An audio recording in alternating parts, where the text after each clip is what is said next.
This is experiment to find the angle of deviation through prism. This experiment to find the angle of deviation through prism, ठीक है। और by plotting का graph plot करके इसी बनाना है। Ma'am देखो कोई रोड़ा ना पावे बस थोड़ा एक बार, ठीक है। सब तो पहला फर्स्ट ऑफ ऑल अपन एक लाइन ड्रॉ कर लेनी है सेंटर तो या ऊपर तो, ठीक है। और first of all we have to take a prism and trace it. इस तरह ट्रेस करना है इसमें, इस तरह रख के उस लाइन के एक साइड पैरेलल रख के इदा बिल्कुल उसके उत्ते रख के अपन इसमें इस तरह ट्रेस करना।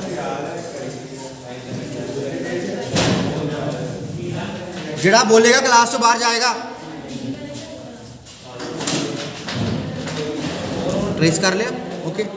हुण असी ने ए वाली साइड ते this side we have taken a angle of incidence. Angle of incidence किधरों लेना है? ए वाली साइड ते। समझ आई कि नहीं आई? एंगल ऑफ इंसीडेंस किवें लवांगे आपां?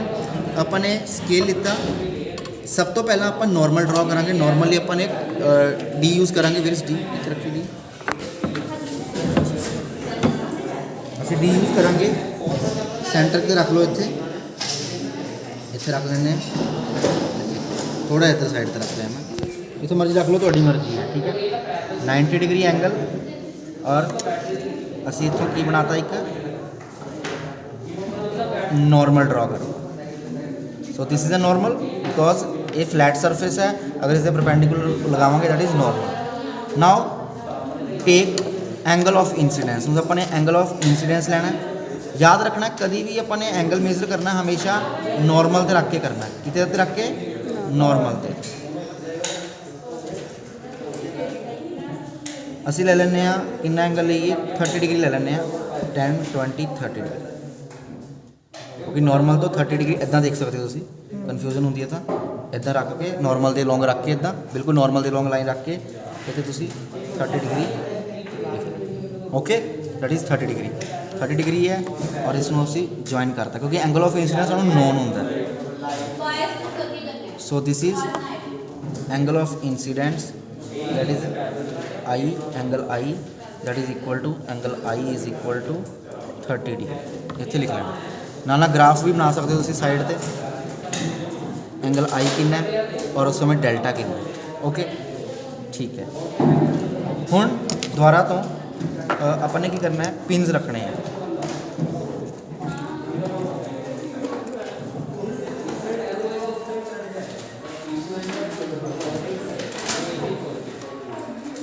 किसी भी 2 पॉइंट्स से असी पिन लगा देने हैं बिल्कुल सीधे करके।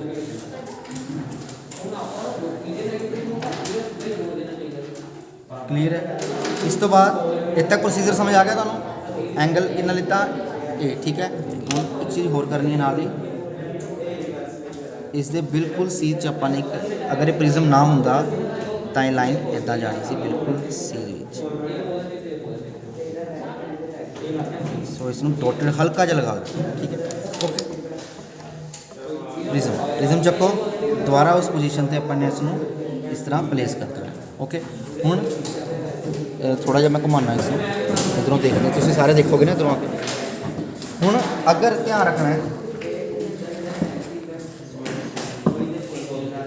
अगर देखो पहली गल तो प्रिज्म के विच की कन्फर्म होना चाहिए है कि अगर ये प्रिज्म है, अगर लाइट इत्थों की एंटर कर रही है, if it enters like this, तो वो इदा डेविएट होएगी, वो होर डेविएट हो जाएगी, मतलब उसी बेस के नीचों निकलेगी। अगर आ देखिए लाइन आ वाला एक आ फेस है, एक आ फेस है, 2 फेस ने, तो ये लाइन इधरों निकलनी है। बच्चे गलत देखते हैं, इधरों देखने लग जाते हैं उपरों, जो कि गलत हो जाएगा। अगर अपने इधरों इंसीडेंस लाइए तो अपन इधरों वो रिफ्रैक्टेड रे मिलेगी, ठीक है। सो असी ने की करना है, हम आप थोड़ा नीचे इदा बैठ के थोड़ा इन्हू घुमाना और देखो तुम बिल्कुल पिन दिख रहे हैं जिसे सीध जिसे पिछला पिन नहीं दिख रहा वो सेज आप पिन कर देना। देखो जरा सारे चेक करो, प्रिज्म के थ्रू दिखाओ, वीडियो के थ्रू दिखाओ, वीडियो के दिखाओ, वीडियो आना चाहिए। उधर हो थोड़ा जा, हाँ बिल्कुल दिख रहे हैं प्रिज्म, नहीं हजे नहीं आए सीधे सेज लेके आओ, उधर जाओ थोड़ा और थोड़ा हाँ ऐसे देखो बिल्कुल सीधे दिख रहे हैं पिन, देखो जरा सारे पिछला पिन तो नहीं दिख रहा नो। ਇਹਦਾ मतलब ਹੁਣ ਆਪਾਂ ਕੀ ਕਰਾਂਗੇ, ਥੋੜਾ ਪਿੱਛੇ ਰੱਖ ਇੱਥੇ ਰੱਖ ਇਸ ਨੂੰ ਇੱਥੇ ਵੀ ਜਿੱਥੇ हाँ ਹੁਣ ਇਸ ਪਿੰਨ ਦੇ ਬਿਲਕੁਲ ਇਸ ਪਿੰਨ ਦੇ ਬਿਲਕੁਲ ਸੇਧ ਵਿੱਚ ਆ ਦੇਖੋ, ਬਿਲਕੁਲ ਸੇਧ ਵਿੱਚ ਸਾਨੂੰ ਪਿਛਲੇ ਪਿੰਨ ਨਾ ਦਿਖਣ, ਆਪਾਂ ਨੇ ਇਹ ਪਿੰਨ ਨੂੰ ਇਦਾਂ ਆ ਰਿਹਾ ਬਿਲਕੁਲ ਪਿਛਲਾ ਪਿੰਨ ਦਿਖ ਰੁਕ ਗਿਆ ਨਾ, ਇਦਾਂ ਇੱਕ ਹੋਰ ਪਿੰਨ ਲਗਾਉਣਾ, ਫੜਾਇਓ ਇੱਕ ਪਿੰਨ ਹੋਰ।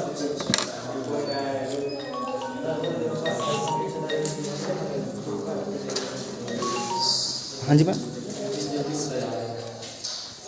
ਸਰ ਮੈਂ ਵਾਪਸ ਕਰਤੀ ਸੀ ਉਹਨੂੰ, ਕਰਤੀ ਸੀ ਵਾਪਸ। ਹਾਂਜੀ ਹਾਂਜੀ देखो सारे आ गए, बिल्कुल पिछले पिन दिख रहे हैं। हम थोड़ा जिहा शिफ्ट करो, पैरेलैक्स दिखाओ थोड़ा जिहा, बिल्कुल सारे पिन सीधे से नहीं।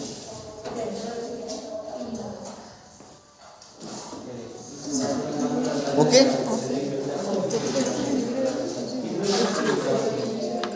ठीक है गर्ल्स, देख लो एक बार सारे। ओके पिछले पिन अपन को दिखने चाहिए। उस तो बाद अपन ने क्या करना है, बस एक्सपेरिमेंट मोस्टली खत्म हो चुका है, मोस्टली खत्म हो चुका है। बस हम इस तो बाद कैलकुलेशन रह चुकी है। हटाओ इसनों। ओके सब तो पहला पिन कढ़ना है, सर्कल लगा देना, दूसरा पिन कढ़ना है और इतने सर्कल लगा देना। याद रखना है मैं जो मैं दसिया इधरों देख रहे हो तो इधरों ही angle of refraction, angle deviation मिलेगी। चलो अपने हुण की करना है इसनों, ये ਜਿਹੜੇ दो लाइन्स ने पिन्स ना संभाल लो, ये उत्थे लोड़ पैणगे, पिन संभाल लो सारे। इस लाइन ये पिन की लाइन सेध से जाके इत्थे तक मिलानी है, इत्थों दी स्केल रखना सीधा, सॉरी हाँ इस तक मिलाना।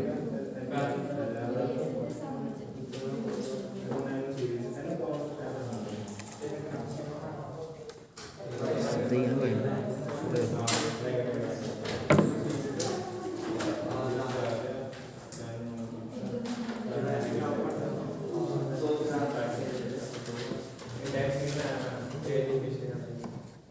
ये पिन कटो, पिन कटो।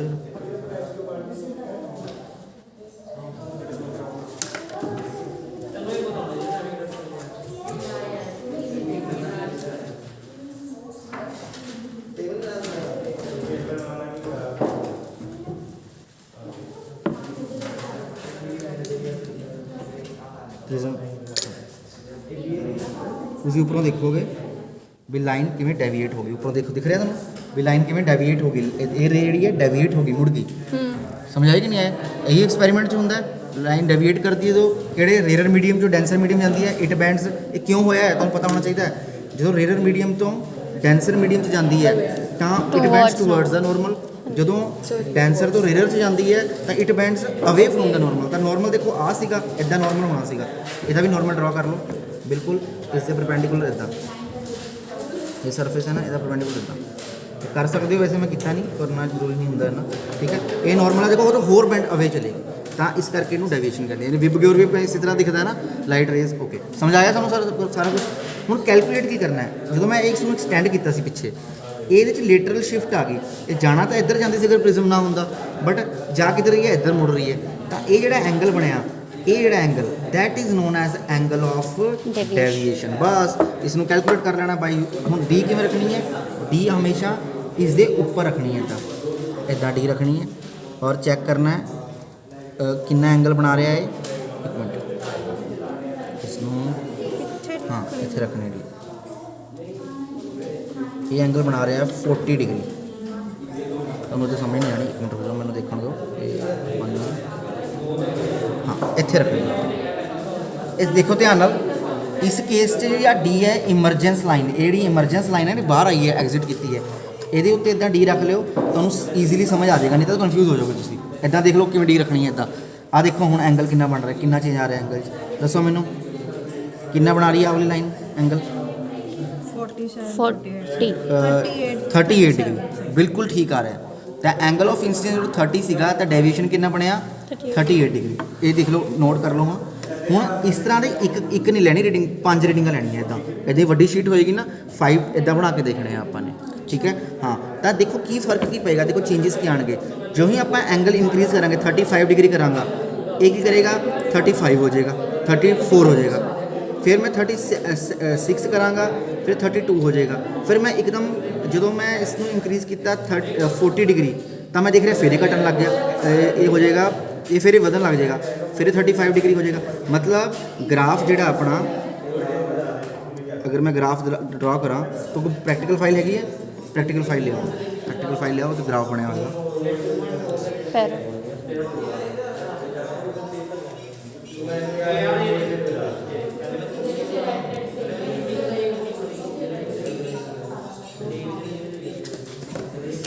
प्रिज्म वाला खोलो जरा, कोई नहीं चलते रहते वीडियो, कोई गल नहीं, तो रिकॉर्ड रह जाएगा बढ़िया। हाँ आई